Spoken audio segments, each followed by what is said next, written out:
तुम्ही पाहत आहात MCN न्यूज मराठी। शेतकऱ्याचा सातबारा कोरा करावा, पीक विमा तात्काळ टाकावा, दुष्काळी अनुदान टाकण्यात यावे, बँकांचे लावलेले होल्ड काढण्यात यावे या प्रमुख मागण्यांसाठी बुलढाणा जिल्ह्यातील मलकापूर तालुक्यातील शिरसोडी या गावातील नागरिकांनी स्वाभिमानी शेतकरी संघटनेच्या नेतृत्वात स्थानिक स्मशानभूमीत अन्नत्याग करीत 30 जून रोजी समाधी आंदोलनास सुरुवात केली आहे। या आंदोलनामुळे प्रशासनामध्ये एकच खळबळ उडाली असून या संदर्भात ठोस कारवाईची मागणी आंदोलकांकडून केली जात आहे। राज्यातील महायुती शासन आश्वासन देऊन शेतकऱ्यांची दिशाभूल करत असल्याने आक्रमक झालेल्या शेतकऱ्यांनी अखेर हे कठोर पाऊल उचलून आपल्या मागण्या शासन दरबारी मांडण्यासाठी हे आंदोलन सुरू केले आहे। MCN न्यूज मराठी करिता अनिल कुमार गोठी, मलकापूर।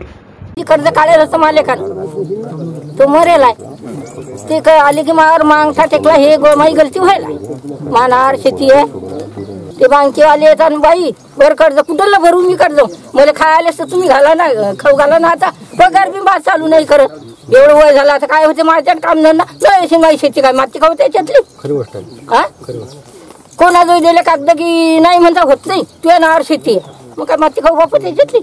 आज आम्ही आमच्या गावच्या स्मशानभूमीत समाधीसाठी बसलेलो आहे, पण आमचं दुर्दैव असं की सरकार नेहमी प्रशासनाला समोर करून आंदोलन दडपण्याचा प्रकार यांचा चालू असते नेहमी। पण आता गावगाड्यातला शेतकरी हा सुज्ञान झालेला आहे, गावगाड्यातला शेतकऱ्याचा पोरगा सुज्ञान झालेला आहे।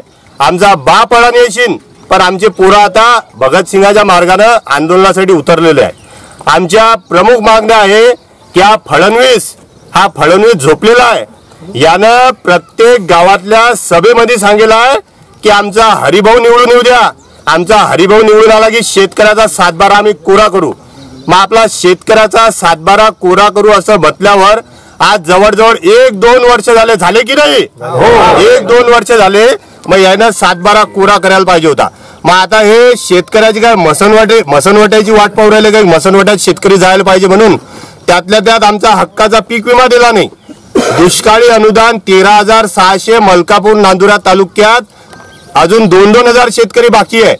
बँकांच्या खात्याला होल्ड लावलेले आहे शेतकऱ्याचे। म्हणजे एकीकडे तुम्ही म्हणता की हा देश आर्थिक महासत्ता बनवणार, अरे तुम्ही आर्थिक महासत्ता बनवसान कसे? तुम्ही आमच्या या शिरसोडी गावात येऊन पहा। आज रोजी 40 वर्ष झाले, आम्ही 5 वर्ष झाले ग्रामपंचायत मध्ये होतो, आमच्याजवळ 10 ओसे आहे। या नाल्याची आम्ही 10 ओस्या दिल्या, अजून एकाही आमदारानं आणि एकाही लोकप्रतिनिधीने याच्याकडे लक्ष दिलं नाही। या मसंटीची अवस्था पहा। मग एकीकडे तुम्ही म्हणता की डिजिटल इंडिया, स्मार्ट इंडिया, अच्छे दिन आएंगे, मग तुम्ही का फक्त शहरातच लागू करणार आहे का? जोपर्यंत आमची कर्जमाफी, पीक विमा, दुष्काळी अनुदान आणि बँकांना लावलेले होल्ड हे तुम्ही आम्हाला जोपर्यंत देत नाही, आम्हाला काही ठोस स्वरूपात देत नाही, तोपर्यंत हे समाधी आंदोलन असंच चालू राहील।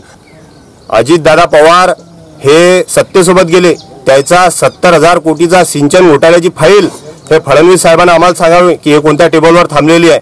म्हणजे आमच्या शेतकऱ्यांना जर गांजा लावला तर तुम्ही तिथं प्रशासन पाठवून तात्काळ कारवाई करता। मग तुमच्या या भ्रष्टतेवर तुमच्या भाजप सरकारच्या म्हणजे तुम्हाला असं वाटते गावगाड्यातल्या मूळ प्रश्नाकडे लक्ष देऊन शेतकऱ्याचे कामं करायला पाहिजे। आमचे स्थानिक आमदार हे 25-30 वर्षापासून झोपलेले आहेत आणि आता तर असे झोपलेले आहे की त्यांना जाग येणे हे कठीण आहे आणि त्यांना कोणी बोलूही शकत नाही। हे आमच्या मलकापूर मतदारसंघाची दुर्दशा आहे।